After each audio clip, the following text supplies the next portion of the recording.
Bismillahirrahmanirrahim. Assalamualaikum warahmatullahi wabarakatuh. Perkenalkan, nama saya Andi Muhammad Dewa. Saya dari kelas 10 IPA khusus. Saya akan menjelaskan tanaman hias batang, yaitu tanaman walisongo atau Schefflera grandivola. Langsung saja ke videonya. Tanaman walisongo dikenal sebagai salah satu tumbuhan yang berfungsi untuk menetralisir udara di dalam rumah. Tanaman ini banyak digunakan sebagai pajangan di ruangan. Tanaman yang memiliki nama latin Schefflera grandiflora ini memiliki ciri-ciri daunnya cukup tebal dengan warna hijau dan ada sedikit putih kekuning-kuningan. Pangkal daunnya juga seperti jari dan berjumlah 9.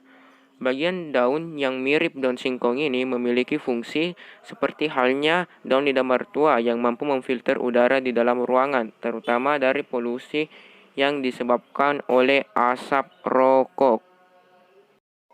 Ini adalah klarifikasi dari tanaman walisongo.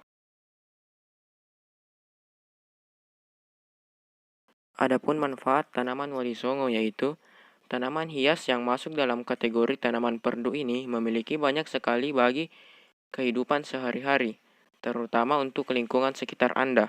Sebagaimana fungsi dari tanaman yang banyak dikenal sebagian orang ini mampu menyerap racun dursila di sekitar rumah ataupun di dalam rumah Anda. Bagi Anda yang rumahnya terkena polusi udara karena anggota keluarganya aktif merokok di dalam rumah, sangat cocok untuk menanam tanaman yang memiliki cukup banyak jenis ini. Selain berfungsi untuk sebagai penyerap racun dursila di dalam ruangan, tanaman walisongo juga bisa menjadi alternatif sebagai tanaman peneduh di sekitar rumah Anda, apalagi ketinggian daun ini bisa mencapai 8 meter. Harga tanaman walisongo bisa dibilang cukup mahal, jadi daripada membeli, lebih baik kamu mencoba menanamnya sendiri. Ada 3 metode untuk menanam tanaman walisongo, yaitu stek, cangkok, dan menyebarkan biji. Teknik termudah adalah melalui stek pucuk dan anakan, karena tanaman dihasilkan cenderung lebih baik jika dibandingkan metode lainnya. Yuk cari tahu bagaimana cara menanam tanaman walisongo melalui teknik stek pucuk dan tips memangkas tanaman hias ini. Sebelum memulai menanam, ada baiknya kamu menyiapkan alat dan bahan yang diperlukan. Alat dan bahan tersebut adalah 1. Pisau atau gunting tanaman, 2. Pot atau polybag, 3. Indukan bunga walisongo, dan terakhir media tanam berupa pasir. Caranya adalah 1. Persiapkan media tanaman. Pertama-tama, siapkan dahulu media tanam yang dibutuhkan. Campurkan pasir malang, pupuk kompos atau pupuk kandang, dan sekam bakar dengan rasio 2:1:3. Diamkan campuran tersebut selama 1 hari sehingga nutrisi dalam pupuk dapat terserap dengan sempurna. 2. Potong cabang bunga. Ambil dan potong cabang bunga dari indukan bunga walisongo. Potong cabang sepanjang 15 hingga 30 cm dengan pisau atau gunting tanaman.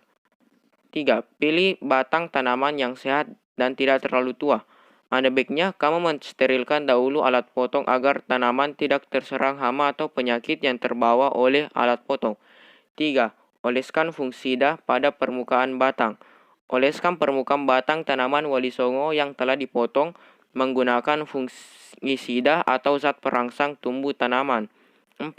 Proses menanam.